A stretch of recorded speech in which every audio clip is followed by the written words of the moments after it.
Hello everyone, welcome back in lecture series on topic solution.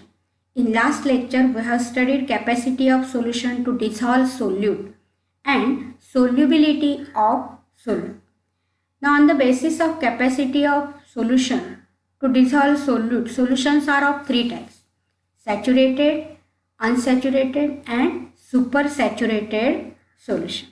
Now saturated solution means solution which contain maximum amount of solute in a given amount of solvent at given temperature. That is called as a saturated solution. And solubility means solubility is the amount of solute per unit volume of saturated solution at specific temperature. That is called as a solubility of solute. So solubility of solute is its amount per unit volume of saturated solution at specific temperature. That means you know that in saturated solution maximum amount of solute is there. So it is a maximum concentration of solute, and therefore solubility of solute is its maximum concentration, and it is expressed in moles per liter or moles per decimeter cube. For example, see here, solubility of sodium chloride is 36 gram in 100 ml at 25 degree Celsius. That means what? Maximum 36 gram of sodium chloride can dissolve in 100 ml of water at 25 degree Celsius. 25 degree Celsius ला किती sodium chloride 100 ml वॉटरमध्ये dissolve होऊ शकतं तर फक्त 36 gram. If you take 37 gram then it will not dissolve. So maximum 36 gram of sodium chloride can dissolve in 100 ml of water at 25 degree Celsius. So that is the solubility of sodium chloride. This solubility of any solute, it depends upon different factors, and today in this lecture we will study these different factors which affects the solubility. So let us see the factors affecting solubility. The first factor which affects solubility, that is nature of solute and solvent. That means what? Whether the solute is polar, solvent is polar, or solute is non-polar. Solute and solvent are non-polar, or solute and solvent are polar.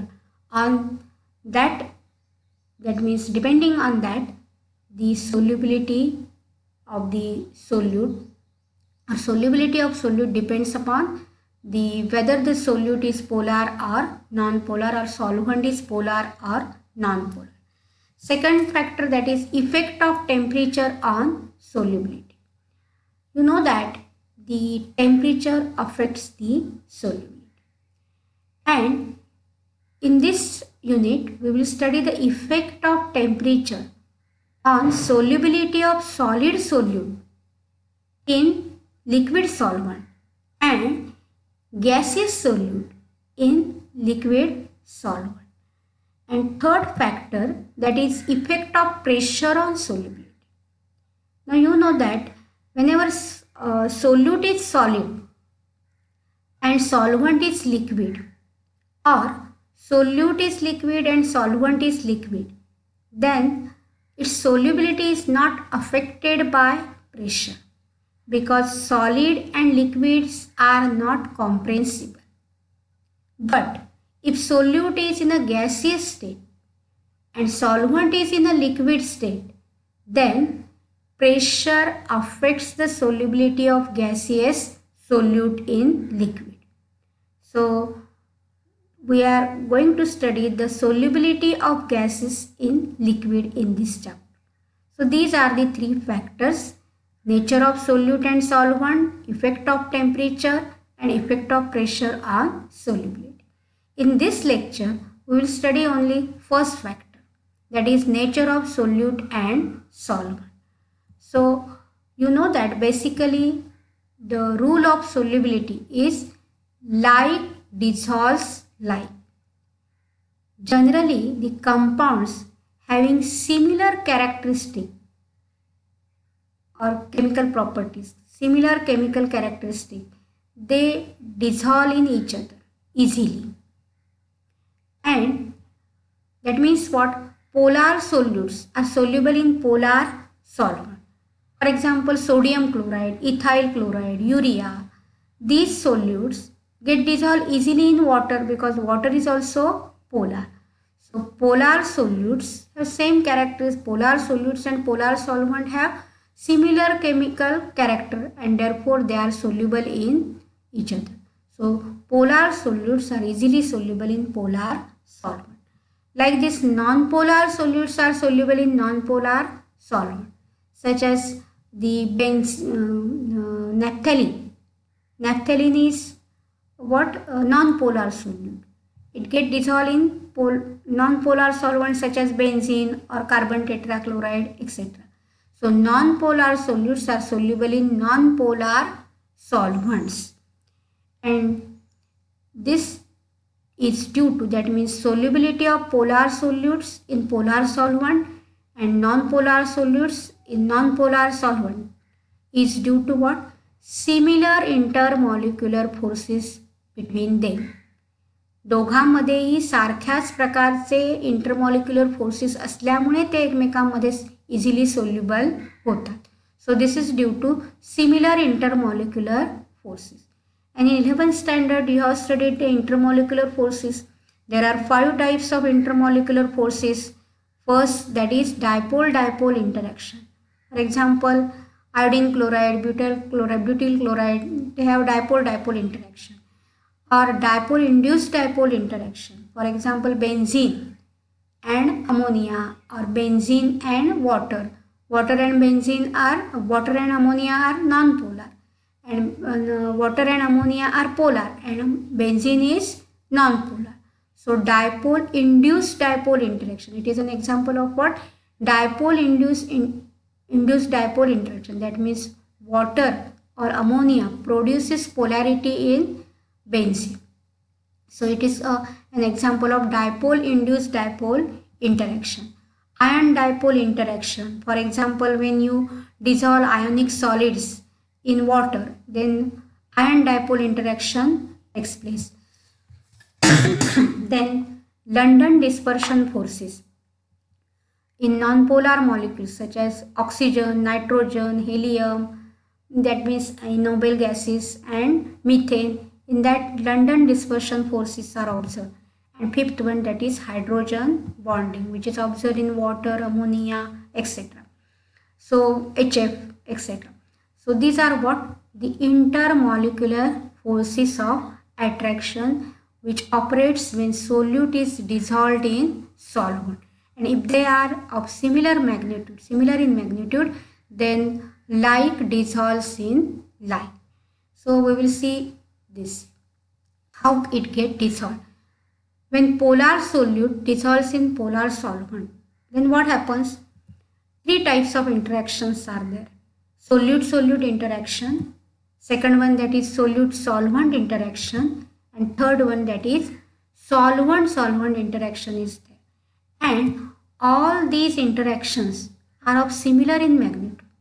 All these interactions, that is solute-solute, solute-solvent and solvent-solvent, all these interactions are of similar magnitude. सारख्याच असतात. Their magnitude is same, and therefore polar solute dissolves in polar solvent. We will see an example. With example, we will explain it. So NaCl is a ionic solid. It dissolves in water. Now you know that in NaCl positive and negative charges are there. And in water also partial positive and partial negative charge is there because it is a polar solvent. And therefore NaCl get dissolved in water. Now how it get dissolved? Which type of intermolecular forces of attractions are there? That we will see.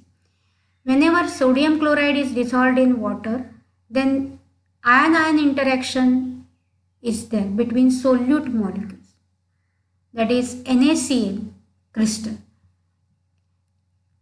the negative, that is anion of the one molecule of sodium chloride, that is chloride ion of one molecule of sodium chloride attracts the sodium ion of another molecule of sodium chloride, and there is a strong electrostatic force of attraction between chloride ion and sodium ion, and that is called as an ion-ion interaction between sodium ion and chloride ion is present in the solution of sodium chloride.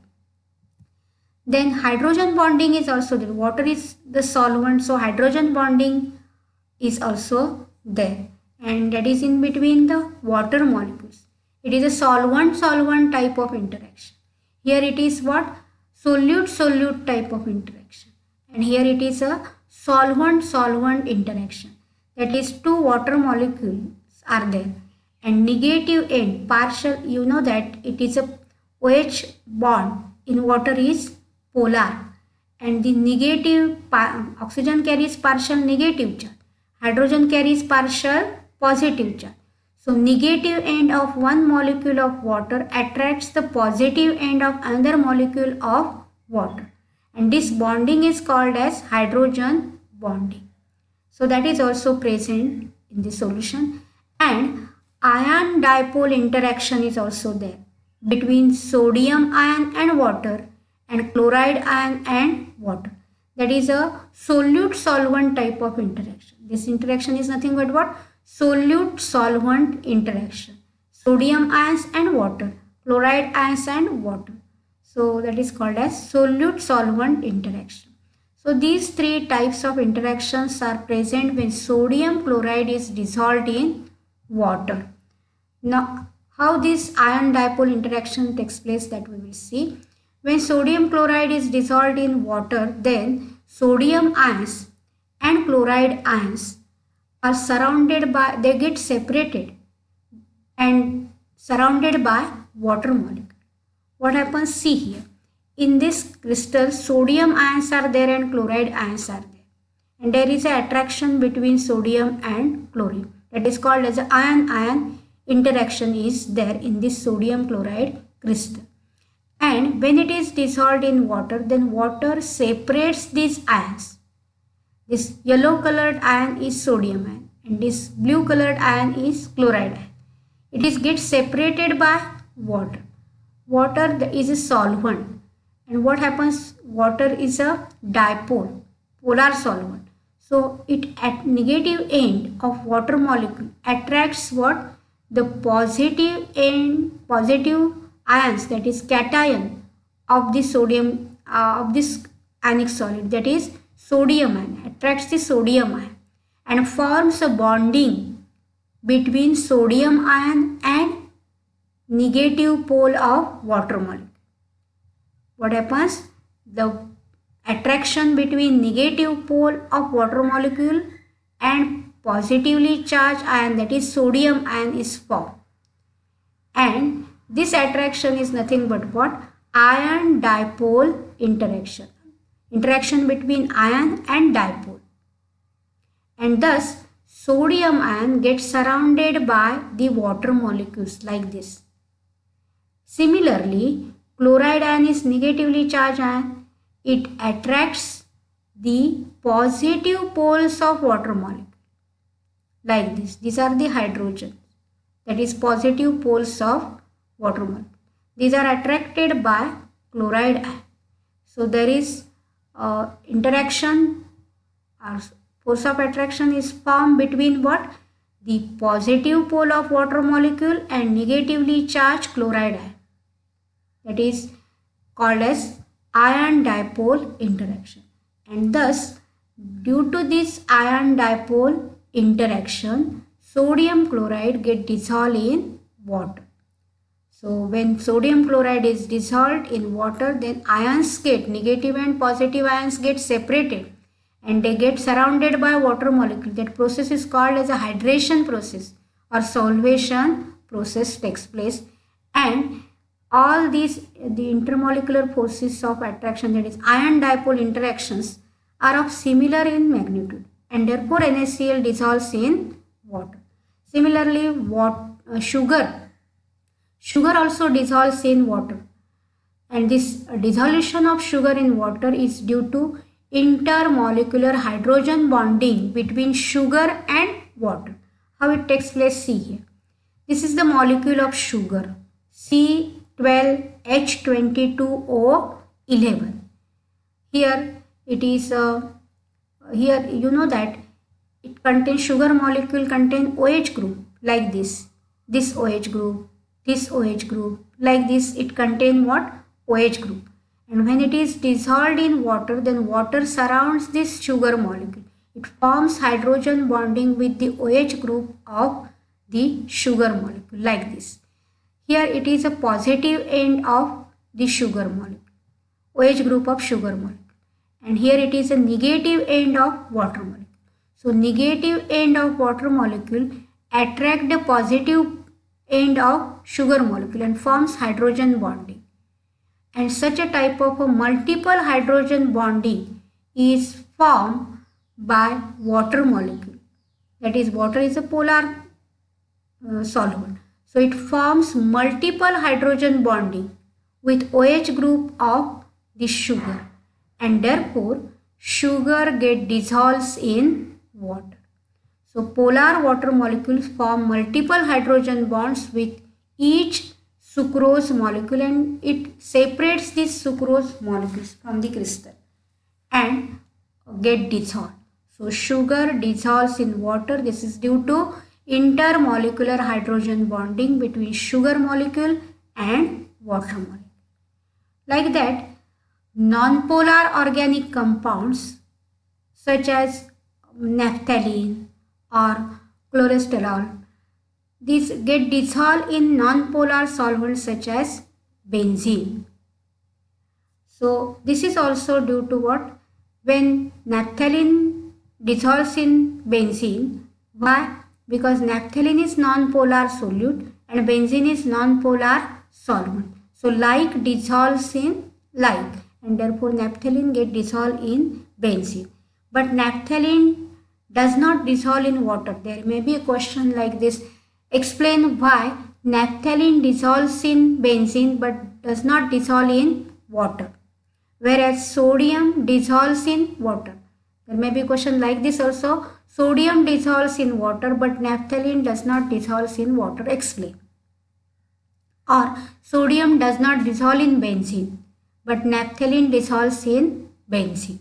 Like this, explain why can be asked in the exam. So naphthalene dissolves in benzene because naphthalene is non-polar and benzene is also non-polar. So by the rule, that is rule of solubility is what? Like dissolves in like.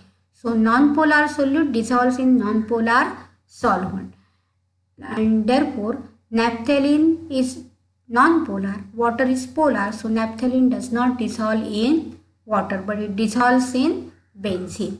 So thank you.